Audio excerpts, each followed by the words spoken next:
Olá, bom dia. Às 6 horas e 15 minutos estamos gravando mais um vídeo para o nosso canal Guia dos Perplexos. Vocês já sabem agora como funciona, né? É um curso de reeducação de adultos com vários capítulos. Cada capítulo eu chamo de série, né? Seria melhor até chamar de série, e essas séries têm capítulos. Isto é o que estamos fazendo aqui. Então, o nome da sala é uma sala de aula, é o Projeto Caribu. Seria um colégio, uma escola que teria no frontão o nome Projeto Caribu. O que nós pretendemos é uma escola de reeducação de adultos. E dentro desta sala, então nós temos primeira, segunda, terceira, quarta, quinta sala, departamentos. Cada departamento desse, na verdade, equivale a uma série, e nós estamos em uma série chamada Densa Selva da Magia. Temos várias séries, só as playlists vocês consultarem. Aproveitamos daqui para agradecer aos meus colaboradores, que são os meus alunos.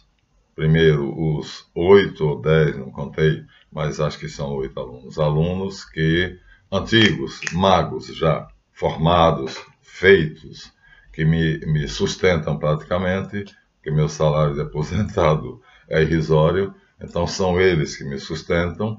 E agora temos mais 8 novos alunos, 5 já estão há algum tempo, 3 entraram recentemente, mas é aquela história. R$100 é a taxa. Você pode dar menos ou mais. E esse menos pode ser R$10, 20, 30, 40, 50. O importante é, se você quer, você fará.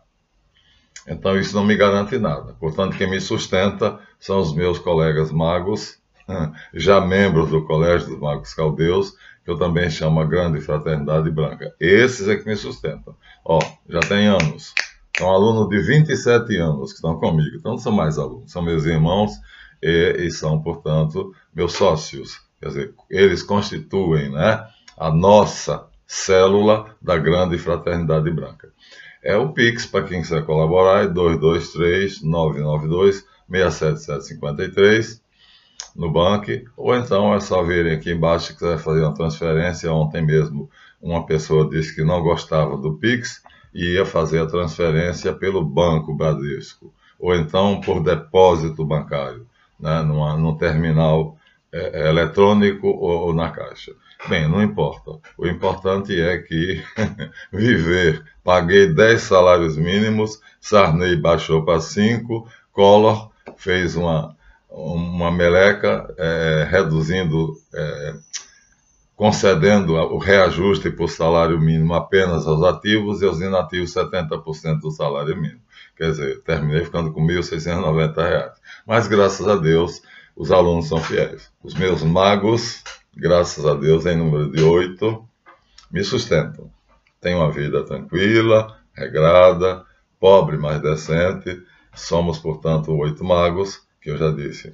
É uma célula da Grande Fraternidade Branca. Sei que existem milhares no mundo e fica para vocês. Quem quiser saber o que é a Grande Fraternidade Branca, tem o material. Peça por e-mail e eu enviarei o que é e o que não é.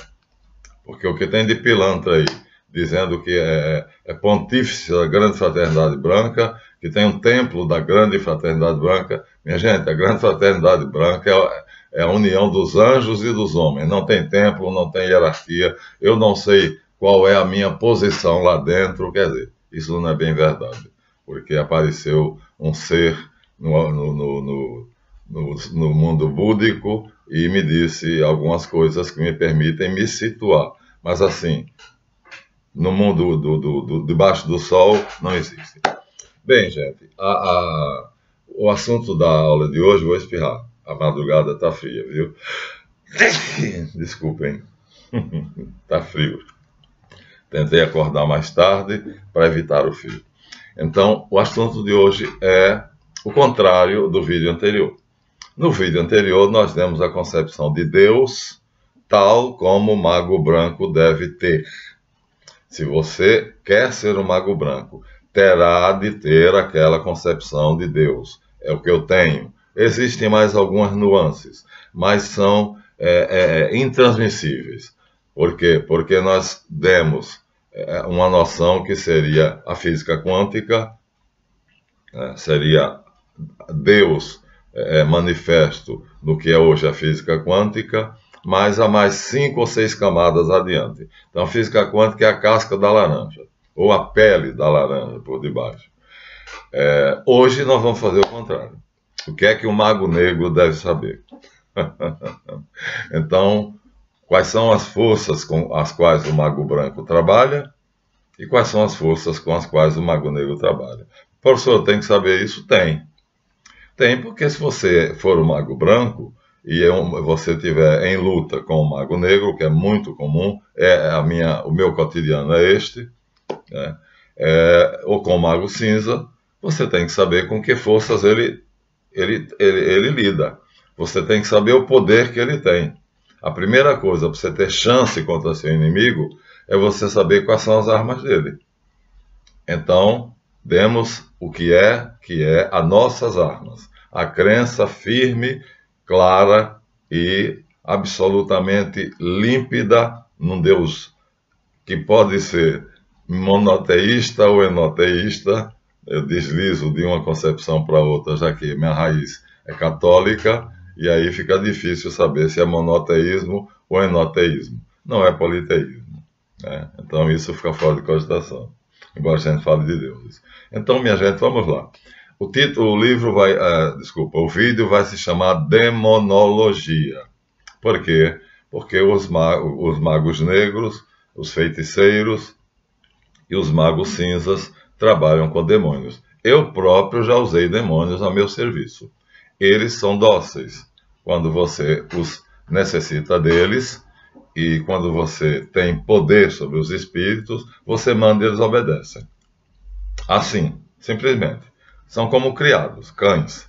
Cães adestrados que você manda e eles obedecem. Agora, uma coisa é um demônio. Vamos à etimologia? Vem de daimon, no grego. Significa o quê? Deuses menores. Ou seja, são anjos ou são pessoas desencarnadas que têm poderes especiais. Por exemplo, eu sou um paranormal, tenho uma determinada quantidade de capacidades, que não gosto da palavra poder, mas desencarnando, isso será multiplicado por 100.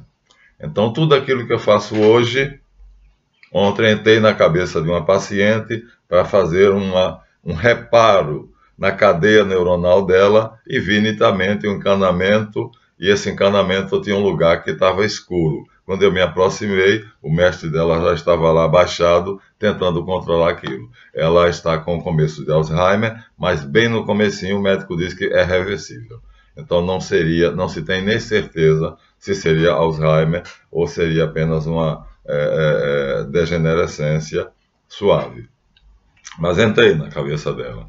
E ela sentiu, e a família estava do lado, e ela disse, está doendo. E eu falei, aguenta mais um pouquinho, porque agora eu vou chamar o seu anjo da guarda. O anjo veio, e eu disse, ajuda a mestre dela. Eu dentro da cabeça dela, é fácil, né? Eu entro, do duplo etérico, entro na cabeça dela. E eu vendo lá aquilo ali, mas metaforicamente, como se fosse um sistema de canos. Quer dizer, os nervos pareciam como se fossem encanamentos, era uma metáfora. E então o mestre pessoal dela estava tentando consertar naquele lugar onde eu vi a sombra, ele estava tentando consertar os canos, porque eles não estavam conduzindo, né, os impulsos que seriam eletromagnéticos, mas eu vi como se fosse água. Jesus Cristo usa a questão da água viva. E ela reclamou que estava doendo, sem saber o que eu estava fazendo. E eu disse, é uma cirurgia espiritual, como vocês chamam, né? Ela era umbandista, então a terminologia para ela era essa. E aí então é fácil, né?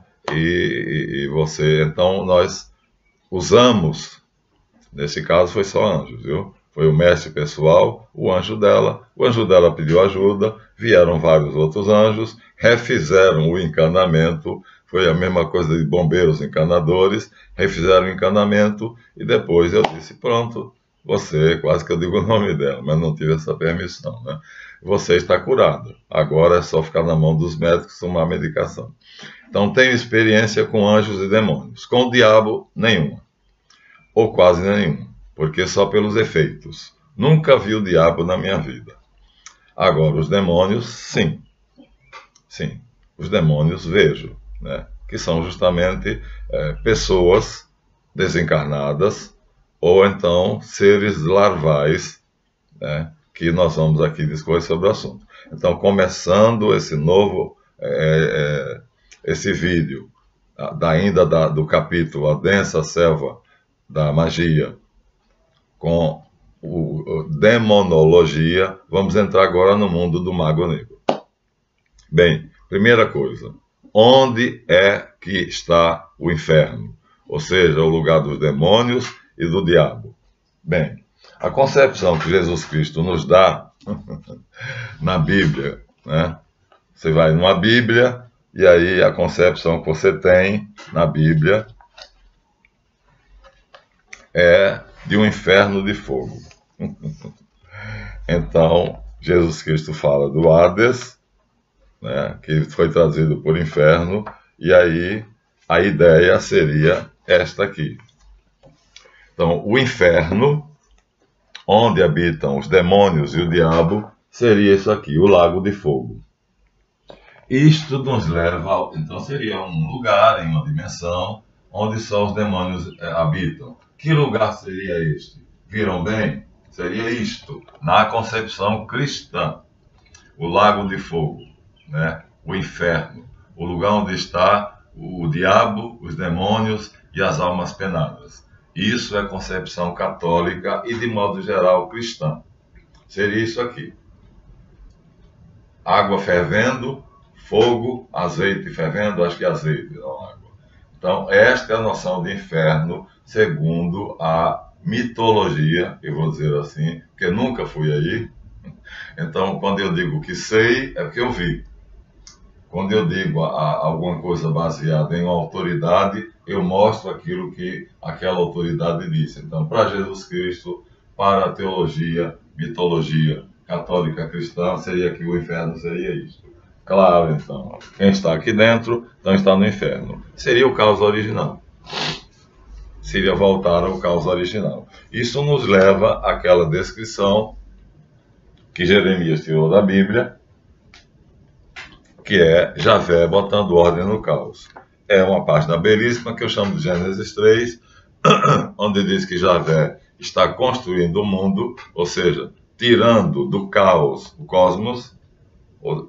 Ele próprio não tem esse poder, porque ele tem uma energia muito, muito forte, quer dizer, a densidade, a densidade necessária para criar o cosmos em Yetzirah, um mundo, um universo, né? Javé está muito acima, então ele é sutil, sutilíssimo ainda. Está no plano de Yetzirah, e ele o preenche todo. Mas ele tem que se densificar. O sutil tem que se tornar grosseiro. O que é que ele faz? Ele cria dragões. Aí entram os dragões. E aí os dragões vão fazer o quê? Como são poderosos, são daimons, não são diabos não, viu? São daimons, ou seja, deuses menores. Javé é um deus. Olha a noção de politeísmo inventando aí, minha gente. Mas na cadeia do enoteísmo, são deuses, só que há uma hierarquia. Então, Javé, ao criar os dragões, ele é um deus maior e está criando deuses menores. Aí entra a ideia do dragão como o diabo, né? Mas aqui não é bem assim. Ainda não. Ele cria os dragões para que esses dragões transformem, reduzam, a energia sutilíssima dele, que ele próprio não consegue fazer. Isso é mitológico, viu, minha gente? Ele próprio não consegue reduzir. Ele não tem o poder de reduzir. É a mesma substância de Reshit, ou seja, do plano de Beriá ou Briá. Mas Briá tem absoluto domínio sobre sua substância. Javé não tem. É um Deus incompetente, como eu já disse em outro vídeo. Então, o que é que ele faz? Ele cria seres que têm esse poder. Esses seres são mitologicamente dragões, representados como dragões. E aí, os dragões obedecem a ele e vão densificar a energia sutil dele. Depois que densificam, se arrependem, porque não gostam do universo criado, ordenado. Desaparece o Lago de Fogo, então aparece o quê? O Sol, a Lua e as estrelas, né? A água e a terra seca, e aí os dragões entram em revolta. É a rebeldia dos anjos, né? Erroneamente chamado a revolta de Lúcifer, rebelião de Lúcifer, não tem nada a ver, coitado do Lúcifer.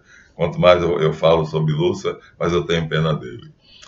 Mas conhece-se geralmente como a rebelião de Lúcifer. Na verdade, no livro de Enoque, você encontra nomes corretos, vocês vão ter a nomenclatura dos diabos.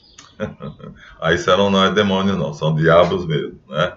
Diabolos quer dizer, aquele que está atravessado no meu caminho me impedindo de passar. Olha a diferença. Demônio vem de daimon, que quer dizer um Deus menor. Eu posso usá-lo, posso dar uma ordem a ele, ele vai me obedecer.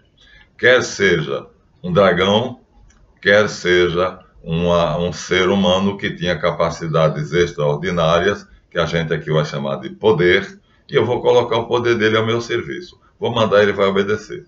Aqui eles se rebelam contra Javé. E Javé, então, vai brigar com eles. É mítico, e Terrom é a rainha do mar, né? Seria Iemanjá hoje, é o equivalente a esse título, né? Mas aqui não seria, seria um dragão. Iemanjá é uma entidade boa, então ela não faz o mal. Se bem que no candomblé, né, magia cinza, o negro, você pode optar pelo lado negro da força, ou pelo lado cinza da força, ou pelo lado branco da força. Então, dependendo do babalaô, né, o pai de santo, então você pode fazer magia branca, magia cinza ou magia negra no candomblé. A Umbanda é branca. A Umbanda só faz magia branca. Então é a concepção anterior. Só que eles não têm. Na mitologia deles, eles vão ter dificuldade de compreender o vídeo anterior. O mago tem que necessariamente ter aquela ideia de Deus. Ou entende aquilo que eu disse no vídeo passado, ou jamais chegará a ser um mago branco. Então, Terrom, que é Tiamat, na epopeia é Enuma Elish, está acompanhada de Leviatã, que é o marido dela, Enuma Elish é Apsu, e Rahab, que é outra, aqui fica em dúvida, às vezes aparece como sendo macho, outras vezes como fêmea, né? E o que é que Javé faz? Javé bombardeia eles com carro de fogo, granizos, saraivas que explodem na cabeça deles, depois enfia a lança na boca de Leviatã e a espada no coração, e a espada, ele abre o crânio de todos os demônios, mas eles não são imortais, eles são imortais, então eles permanecem. Para fazer com que esses diabos, né, já dei a diferença entre demônios, aqui não são demônios, aqui são diabos mesmo, diabolos, porque eles podem criar um obstáculo a você, um obstáculo sério, desde uma doença mortal até simplesmente lhe impedir de conseguir qualquer coisa que você queira. Então o mito está aqui em Harold Bloom e Dave Rosenberg e vai dar origem à nossa conhecidíssima tese dos dragões. Aí vocês vão encontrar as figuras, né, onde, aqui por exemplo, não está muito nítido, mas vamos mostrar a vocês assim mesmo, o inferno. Então aqui Aldous Huxley apresenta o sagrado e o profano, e ele apresenta o inferno como sendo caótico, mas o caos dele já não é aquele caos original, né? Aqui você não vê coisa nenhuma nitidamente. Talvez aqui uma boca de um sapo, ou alguma coisa semelhante, aqui um ser humano que está sendo condenado, aqui onde está o meu dedo, aqui sabe-se lá o que, parece um lagarto em cima de um tronco, e fica assim, não se sabe exatamente o que é, não há formas nítidas, não há nitidez porque é o caos. Então, isto equivaleria àquele inferno de fogo, dentro da concepção do Aldous Huxley. Ele selecionou essa gravura. Caos. Não há nitidez. E nesse caos, eles encontram a sua morada. Seria o inferno, segundo Aldous Huxley. E os demônios, ou diabos, ele apresentaria aqui como dragões. E esses dragões, aí voltamos àquela concepção de Javé. Naquele lago, quando Javé está fazendo a ordem, o cosmos, o universo, então ele dá a noção de caos, que seria já outra ideia do inferno, uma ideia um pouquinho mais sofisticada, quer dizer, um universo que não tem uma forma estética, não dá para você ter uma noção estética. A figura que está aqui embaixo pareceria um boi ou um cavalo, mas não tem cabeça, e ali tem um homem de cabeça para cima. Então, todas essas são noções do inferno. E aqui nós temos a figura central, que é o que nos interessa, que seria Javé lutando contra Raab para salvar a alma. Ou seja, Javé aqui é São Jorge, no cavalo branco, é Javé, viu? São Jorge não existe. Paulo VI mandou acabar com as igrejas que não fossem de São Jorge, e não existe nenhuma igreja com a imagem de São Jorge que não tem, a não ser que seja consagrada a ele. Então aqui seria Javé, miticamente ou metaforicamente São Jorge, e aqui seria o dragão. Quer dizer, aquele que o ajudou, opa, não pode desmarcar não.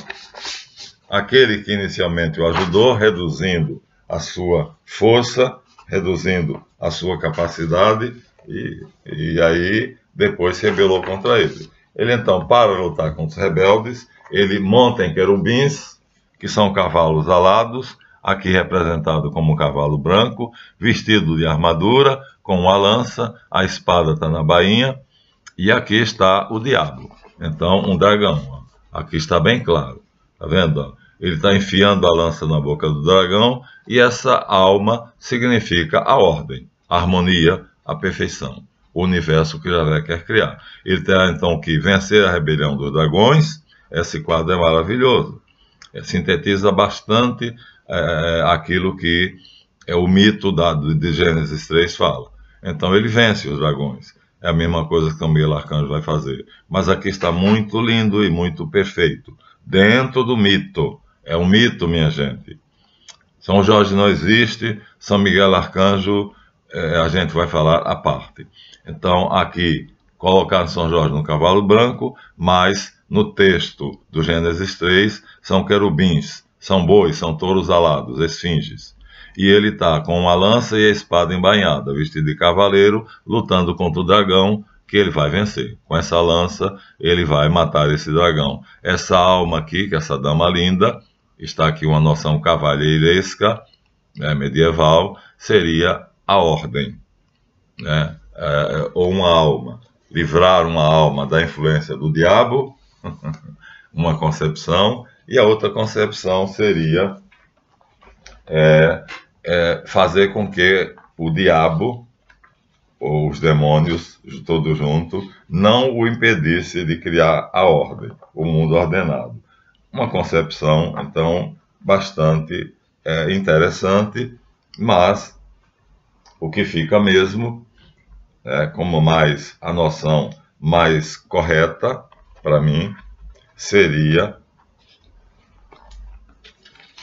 esta daqui, porque é bíblica. O inferno de fogo, o Hades. Agora o marcador daqui só Deus sabe onde está. Vou pegar qualquer um, porque eu não posso perder aquilo ali.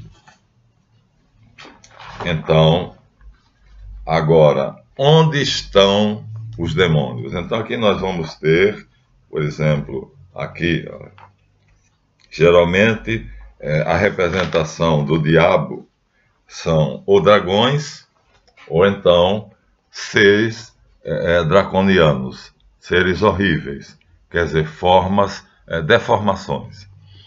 Então, aqui seria o diabo. Mas onde é que ele mora? Ora, no Lago de Fogo, já mostramos ali. Portanto, importante essa noção bíblica. Mas vocês viram que isso desliza. Essa noção de inferno de fogo, ela desliza. Dependendo do autor, o próprio Huxley coloca apenas um universo caótico, onde você não consegue perceber claramente, está aqui, não consegue perceber claramente as coisas, os objetos, os animais, as formas. Então, aí você escolhe o inferno que você quer. Nunca estive lá. Fiz mais de 1.500 viagens astrais. Encontrei muitos feiticeiros, magos negros à vontade, demônios. Olha, se um feiticeiro é um demônio, então encontrei. Mas o demônio em si mesmo, quer dizer, um monstro desses, nunca vi na minha vida. A minha experiência resume-se a pessoas que estavam obcecadas e que tinham a noção, descreviam claramente, que estavam vendo o demônio. Uma delas começa com K, não vou também dizer o nome, e que me pediu socorro numa quarta-feira de noite, eram 10 horas da noite, quando ela disse, professor Maluf, me socorre. Falei, o que é que você está passando? Ela morava em Laranjeiras. Estou no meu apartamento, tem um demônio aqui dentro, que me ameaça de fazer as coisas mais horríveis comigo, permite que eu vá dormir na sua casa, porque eu não consigo dormir aqui. Falei, meu amor, olha só, eu moro em Caxias, você mora em Laranjeira, a distância é enorme. Você está completamente perturbada. Você vir de carro de lá até cá, você vai bater em alguma coisa. Às 10 horas da noite, procura algo mais perto. Ela terminou se acomodando na casa de um cunhado, ela não queria ir porque a tia não estava em casa, chegaria madrugada, 4 ou 5 horas, já não ser do dia, e ela achava meio vergonhoso, e, embora ela fosse uma mulher de concepções abertas e livres, mas não queria dormir sozinha dentro de casa com um homem que era cunhado dela. Mas eu disse, você vai ter que fazer isso, é o razoável. Convencia e ela foi, mas a experiência é dela. Depois eu fui até o apartamento dela, não vi nada. Não vi nada. Eu sou clarividente. Eu sou clarividente, é ótimo, né? Quer dizer, eles me concedem, né? Deus, Yahvé, Ereshit, me concede. Jesus me concede o dom da clarividência quando é necessário. Por exemplo, ontem eu vi nitidamente a cabeça da... Eu vou usar o nome Ulda, que é parecido, né? Então, entrei na cabeça dela, vi e percebi que o mestre dela já estava fazendo a retificando os encanamentos, mas ele não estava conseguindo. Aí eu pedi ao anjo da guarda dela que ajudasse. Eu estava deitado numa superfície mais embaixo e ela naqueles sofás que tem duas camas, uma em cima e outra embaixo. Ela nada em cima. É curioso que eu não disse nada, estava absolutamente calado, e ela disse, está doendo, era exatamente quando ele estava tirando as juntas, os joelhos dos canos d'água para fazer com que a energia fluísse livremente por ali. Eu sabia que eu estava vendo uma metáfora, né? E ela falou, acabe, pare, por favor, que está doendo. Eu falei, não tem como não fazer isso. Espera mais um pouquinho. Quer dizer, ela estava sentindo dor porque a cadeia neuronal estava sendo refeita. De que maneira? Só Deus sabe. Quem estava fazendo eram os anjos. Eram seres benéficos, os protetores dela. Então, agora, indo para a Cabala, o que nós vamos encontrar é o seguinte. Da'at seria aqui que Javé teria aprisionado os demônios e o diabo. Então, eles estaria aqui, Chatã estaria aqui inicialmente, morada dos querubins e dos serafins, e aí isso aqui foi fechado para eles, a cabeça de Javé, Keter, Binó e Kokmá, que é onde Javé recebe os planos que Reshit faz e executa. Vocês já sabem que Javé é um mero executor, é o mestre de obras, né? O arquiteto é Reshit, que nós católicos aceitamos que é Jesus. Então ele foi expulso daqui, né, do santo monte do templo, como parece uma montanha mesmo, e foi colocado abaixo. foi precipitado no abismo. Da'at é o Apsu. Então a palavra Apsu, que originariamente significava um dragão, passa aqui a significar uma região.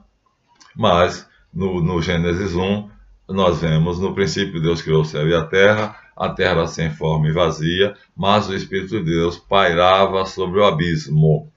Aí o abismo é colocado como um lugar, Bate. Então a Cabala aqui, que não é oficial, não tem que obedecer à religião oficial, obedece perfeitamente. Apsu deixa de ser um dragão e passa a ser um local. O local onde Javé aprisionou os dragões.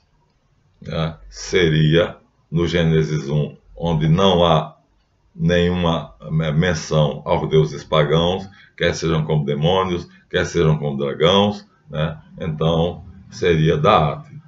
E aí Da'at foi aberta posteriormente e eles têm acesso aos 7 planos, principalmente a Yetzirah e a Malkut. Vocês sabem que Adão e Eva miticamente foram tentados por um dragão. A serpente do Éden é, na verdade, um dragão. Então, um deles, Samael, Lilith.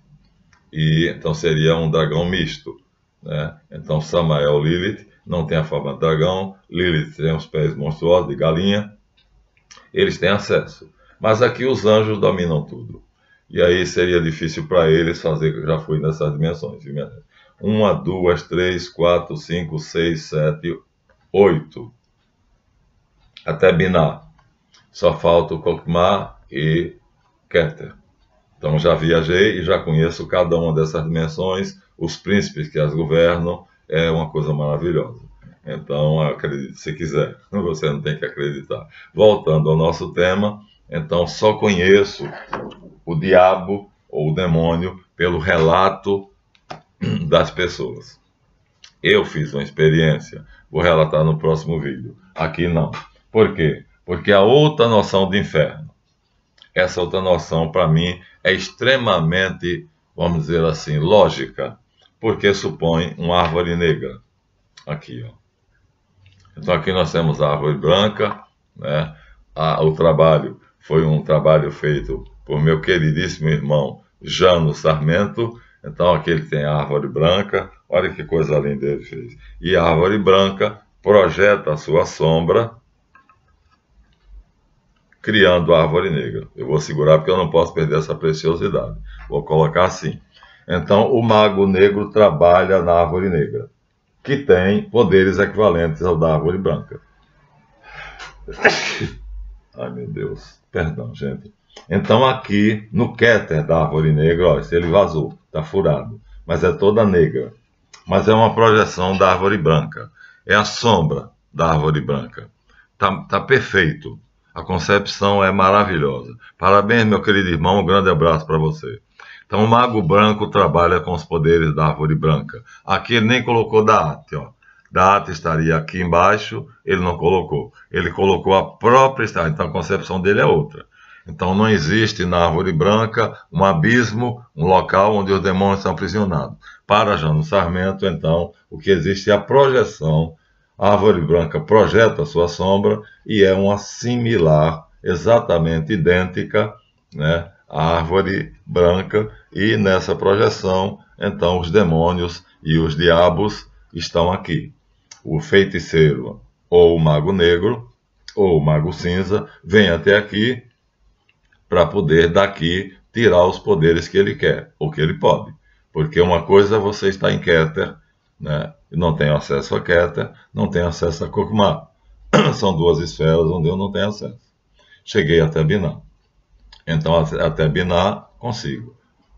Daí, essas duas esferas, para mim, são desconhecidas. Não tenho a menor experiência.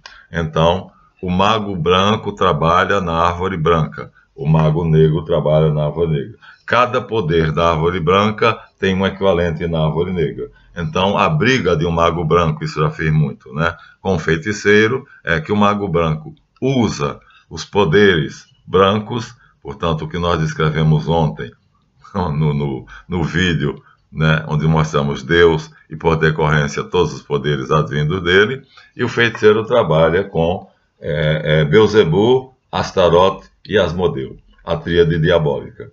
Então, em vez de Keter, Binah e Kokmah, Pai, Filho e Espírito Santo, sabedoria, poder e bondade, luz, vida e amor, em vez dessas três coisas belíssimas, divinas, né, das quais eu conheço o amor, não tenho poder, não tenho sabedoria, então tenho apenas amor. Então preciso conhecer o que é sabedoria, para depois chegar a poder, a ter poder. Não tenho. Me é dado na hora que eu preciso, como ontem entrei na cabeça de Uda, era necessário. Entrei mesmo. Entrei a ponto dela dizer assim, não fica muito tempo aí não, que está me incomodando. E eu calado. Ela não tinha a menor ideia do que eu estava pensando. Se eu me projetei e entrei na mente dela. E os neurônios mesmo, cabeça, não, dizer mente não seria exato, porque eu vi as células nervosas metaforicamente em forma de um encanamento.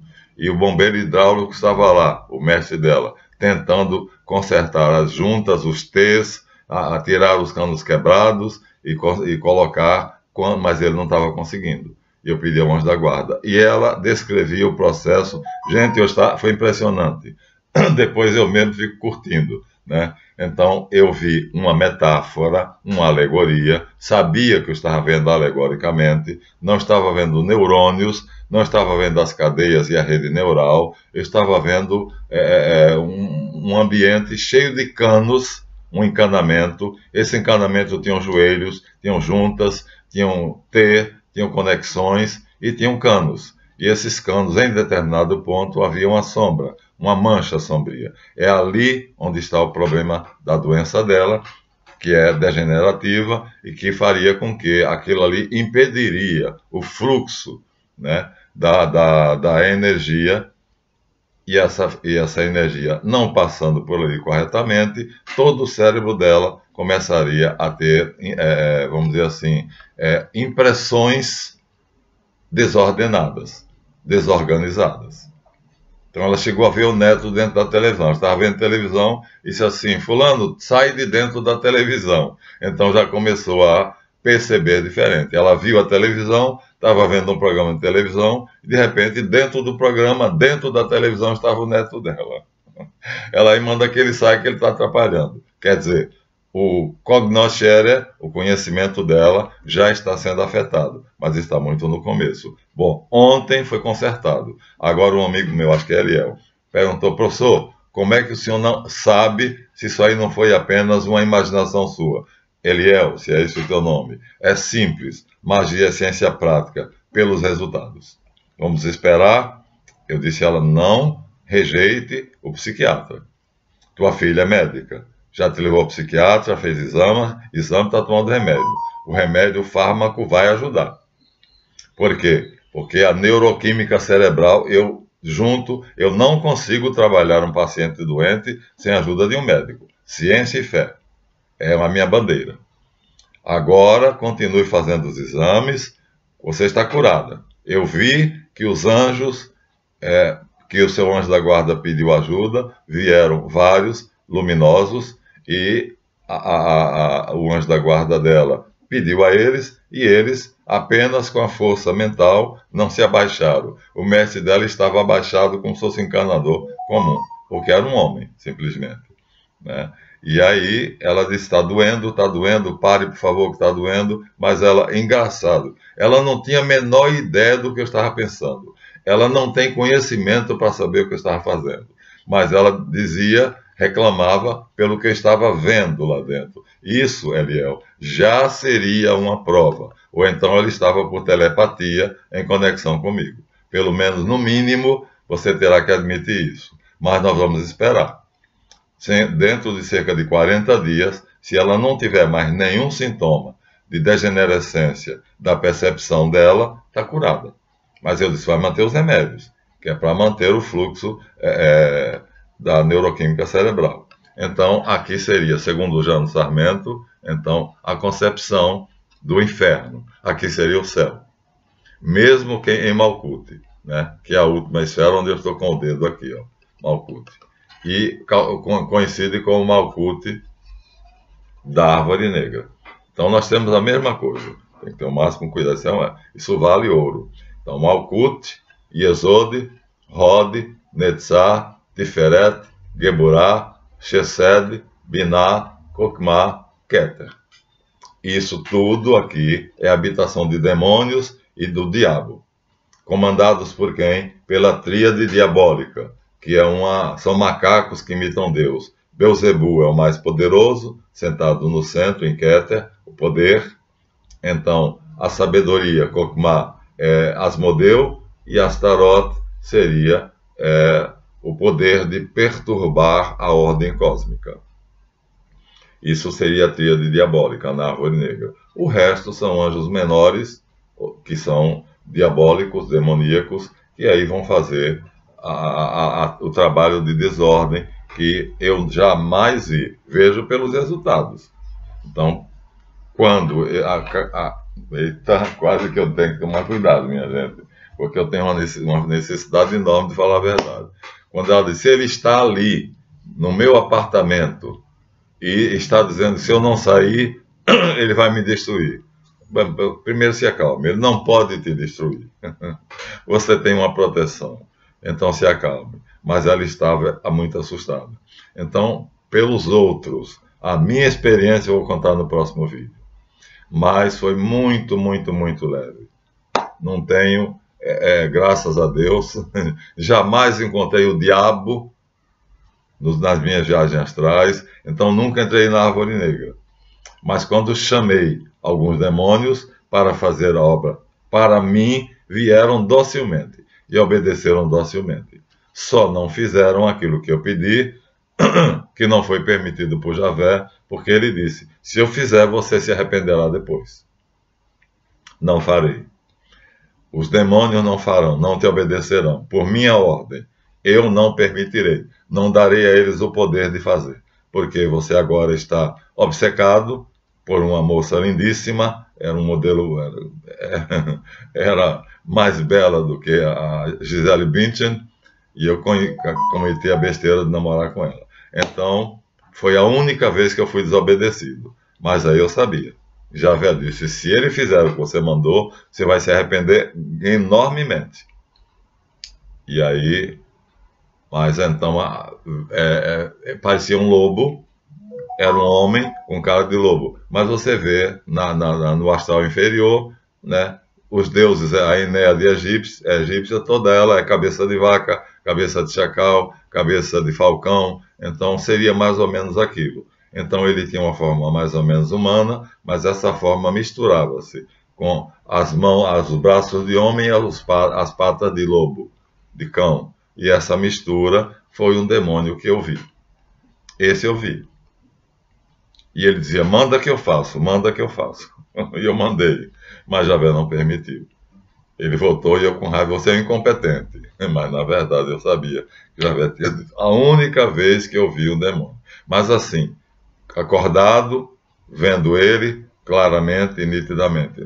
Numa viagem astral, nos mundos e universos de dimensões paralelas, jamais encontrei um demônio, jamais cheguei até o inferno, não tenho a menor experiência disso. A experiência maior foi essa, e vou detalhar no próximo vídeo, né? Mandei um demônio fazer o Exu Lobo, assim que ele se identificava, o Exu do Lodo. E tive uma experiência onde eu desafiei o diabo a mostrar que ele existe. E aí alguma coisa aconteceu. O ambiente, houve uma alteração do espaço-tempo. Só. Essas duas experiências eu vou detalhar, porque nessa série Demonologia nós vamos explorar agora o que é o diabo, o que são os demônios, o que é o inferno. Já demos aqui as primeiras noções, consoante pessoas que são idôneas. O inferno de fogo é bíblico. Aldous Huxley dá aquela noção de uma coisa informe, de duas maneiras, ou seja, caótica, né? E de seres que têm aparência horrível.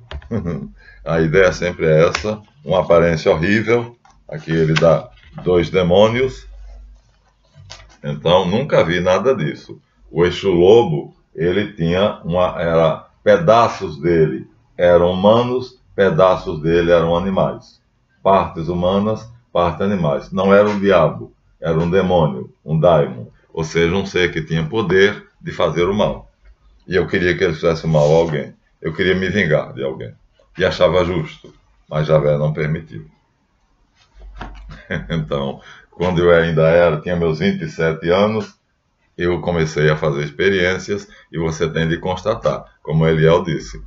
É aquela história, né? A teoria tem que ter um equivalente na prática. Você só sabe que está fazendo mesmo uma coisa se você fizer e ela acontecer. Assim é a magia. A magia é isto, ciência prática. É como uma reação química. Bote água no fogo, taque fogo no seu fogão. Quando chegar a 100 graus, a água vai ferver. Assim é a magia. Não é uma fantasia. Então é pelos resultados. Vamos ver se a Uda, nos próximos 40 dias, ela não terá mais nenhuma, como é que a gente chama? Seria um princípio de esquizofrenia ou alguma coisa semelhante, né? Então ela teria um desvio das impressões sensoriais e esse desvio mistura o universo, criando algo caótico na mente dela. Então o holograma fica deformado. Nós consertamos isto e agora, Eliel, então vamos ver pelo resultado. Terei 40 dias. Se em 40 dias se mantiver lúcida, sem problema nenhum, já tenho a garantia. 40, sempre 40. É 40 do dilúvio, 40 Jesus Cristo no deserto, 40 Moisés no Monte Sinai, né? Então, é isso aí. Então, é um número sagrado. Então, se em 40 dias ela permanecer lúcida, racional, consciente, tendo noção perfeita do mundo em torno dela, sem nenhuma alucinação, foi essa palavra que não me veio. Ela sofreu alucinação, ela viu o neto dentro da televisão e disse: sai daí que você está me atrapalhando, menino, eu quero ver meu programa. Então ela misturou, quer dizer, o programa da televisão estava passando. Agora, que o neto dela estava lá dentro, não, porque ele não estava no estúdio, ele estava em outro cômodo da casa. Então há um caos, ou seja, volta-se ao caos. Pode-se dizer então que ela estava no inferno. Ela teve uma pequena amostra do inferno, porque o inferno é o caos. E aí ela estava vendo o quê? Misturando as impressões sensoriais. A visão do programa de televisão que ela estava assistindo era real. Agora, ela ver o neto dentro do programa, isso não era real. Isso foi acabei de dizer a palavra, alucinação. Então ela está sofrendo de alucinações.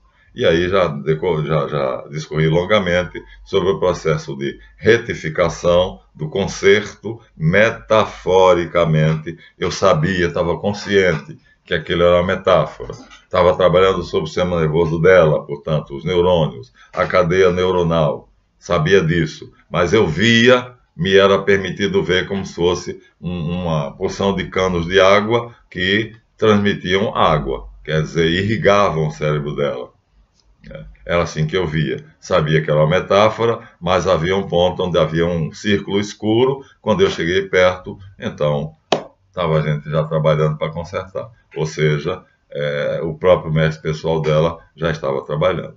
Muito bem. Então, vamos nos aprofundar. Isso aqui foi o início. Demonologia. Vou numerar 1, 2, 3, 4, né? Para dar a vocês a noção do que são demônios, o que é o diabo, mas a concepção melhor são duas concepções que eu acho maravilhosas. Uma, Jesus Cristo diz que é assim, o Hades, o lago fervente, o lago de fogo, isso aqui é bíblico, então eu acho tem muita autoridade, né? Se não é isso, isso é uma metáfora muito adequada, né? Mas Aldous Huxley, que é o autor do livro, ele dá outras noções de inferno, aqui mais para trás, que seria apenas um local onde há desordem. Eu acho que desmarquei. Ah, não, está aqui. Então seria um local onde vou aproximar bem a figura de vocês. Ó. Não dá para ver nada claramente. Você não sabe o que é. Parecem, sei lá, plantas misturadas com seres humanos. Ali parece um sapo, acolá parece, sei lá, difícil. O que ele quer dizer é uma desordem. Ali tem um braço com a mão, mas não tem o corpo. Aqui nós temos alguma coisa em azul, azul forte, né? Anil. Ali tem a cabeça de um velho com a barba, né? Então, mas seria tudo caótico. É o estado em que ela chegará se eu não interferir. Já interferi. Ontem já fiz uma cirurgia invisível, como se chama no Tupiara, por exemplo. Né? Então tem um amigo que foi no Tupiara, estava passando por problemas semelhantes e acabaram esses problemas. Então no Tupiara fizeram, consertaram. Dentro da Cabala, nós temos a noção de que Da'at é o reino dos demônios. Eles estão aí, inicialmente foram aprisionados, depois foram soltos, mas não podem subir, só podem descer. E Jano não aceitou essa concepção, simplesmente colocou a árvore branca. Esse é o quadro que ele me presenteou. E aí você tira a árvore branca, que é a árvore com cujos poderes o Mago Branco trabalha, e você tem a árvore negra. Elas são exatamente iguais, só que aqui você tem os poderes do bem, aqui você tem os poderes do mal. E aí ele coloca Malkuth da árvore branca encaixado em Malkuth da árvore negra, e o que é que nós temos? A árvore negra é uma projeção da árvore branca. Concepção belíssima. O meu amigo e irmão Jano Sarmento fez uma coisa genial. Acho que isso aqui é extremamente lógico. A projeção, a sombra, aquilo mesmo que Jung disse. O homem tem o lado luminoso e o lado sombrio. O sombrio. A árvore tem o lado luminoso, usado pelo Mago Branco, foi descrito no vídeo passado, e tem o lado sombrio. Então aqui, né, Deus Pai, Deus Filho e Deus Espírito Santo. Aqui, Beuzebu, Astaroth e Asmodeu. Então tem uma equivalência perfeita. No lugar dos 7 arcanjos, então nós vamos ter 7 demônios. Isso vamos ter no livro de Enoque. E aí vocês vão ter nominalmente o nome, nominalmente o nome é ótimo, vão ter nominalmente a lista do livro de Enoque. Eu tenho o Apocalipse de Enoque e vou dizer para vocês quais são, não sei nem se são 7, mas nós vamos ter que dizer de acordo com o livro, com o autor. Vocês verão que as concepções são muito diferentes. Então, é isso aí, gente. Encerramos aqui aos 52 minutos. Na série A Densa Selva da Magia, os capítulos que vão se chamar agora Demonologia, de Daimon, deuses menores. Então o diabo seria um deus menor, porque seria um serafim ou um querubim. Na hierarquia dos deuses, ele tem natureza divina, porque ele é um anjo. Natureza de Javé. Isaías 45, 17 diz nitidamente: eu criei o maligno. Eu sou Javé, faço todas essas coisas. Está lá. Abre sua Bíblia, veja Isaías, o profeta, capítulo 45, versículo 17. Você vai ver que Javé está dizendo que ele criou. No mito bíblico, em que o meu queridíssimo... Adoro esse livro, gente, esse livro para mim é fantástico, né? David Rosenberg e Harold Bloom, eles vão dizer como foi que Javé criou o diabo. Vai ser o que Isaías vai dizer. Isaías vai dizer genericamente: eu crio o bem e faço a paz. Eu faço a guerra e crio o maligno. Ra, em hebraico. Então fica claro. Aí o que é que Harold Bloom faz? Faz mais detalhadamente. Mas ele já faz a luta. Já supõe que eles estão criados e vão tentar criar um obstáculo. É isso que significa a palavra Satã. Vou repetir os dois conceitos, que vão ser o centro dessa nossa sequência de aulas. Que eu vou numerar: 1, 2, 3. Então, Satã, obstáculo. Algo atravessado no meu caminho para eu não passar. É o mesmo que diabolos, em grego. Então, diabo e Satã são sinônimos perfeitos. Daimon não são. Pode ser homens, são os feiticeiros, que têm poderes menores do que os diabos, mas que são capazes de fazer o mal. Então, há uma hierarquia e nessa hierarquia o diabo está acima do demônio. Quando a Bíblia fala de demônio, fala de uma coisa. Quando fala do diabo, fala de outra coisa. No Apocalipse, São João, que é supostamente, eu acredito que seja, como cristão, né? Como cientista eu posso duvidar, ele fala do dragão, fala da besta, ó, e aí é a hierarquia. O dragão seria Belzebu, a besta seria Asmodeu e Astarote, e fala do falso profeta, que seriam aqueles que têm o auxílio deles para fazer o mal no mundo, que é o que está acontecendo agora. Pronto. Guerra, peste, fome e tudo aí que você está vendo. Então tem um grande homem, riquíssimo, tem 1 trilhão e 500 bilhões de dólares na sua conta bancária, está financiando essa desgraça toda na Nicarágua, Afeganistão, Camboja e vai por aí afora. O prazer dele é destruir. Agora você imagina o que é que uma pessoa tem na cabeça para, ao invés de construir com esse dinheiro todo, administra 500 trilhões de dólares, que é a soma das grandes fortunas, os grandes ricos, e tem na sua conta pessoal 1 trilhão e 500 bilhões de dólares. Ele podia usar esse dinheiro para fazer o bem. Agora, eu não consigo entender porque é que ele faz o mal. Tendo tanto poder para fazer o bem, por que é que ele está destruindo a terra? Mas, segundo a Bíblia, né, eu destruirei os que destroem a terra. Então, o futuro dele não é muito promissor, mas ele sabe disso. Então, meus amigos, aos 56 minutos e 17 segundos, vamos agradecer a vocês por terem começado a ver essa série, e vamos saindo da magia negra para magia cinza e da magia branca para cinza e negra, e vamos nos aprofundar. Vocês têm que saber o que é o diabo, o que é que são os demônios, para poder combatê-los, se forem magos brancos. Se não forem, se protejam apenas. Então vocês terão como se proteger. Ontem recebi um telefonema, às 10 horas, de um rapaz que acha que está com um obsessor, que é um demônio. Não sei, né? Ainda ele vai vir aqui hoje não, amanhã.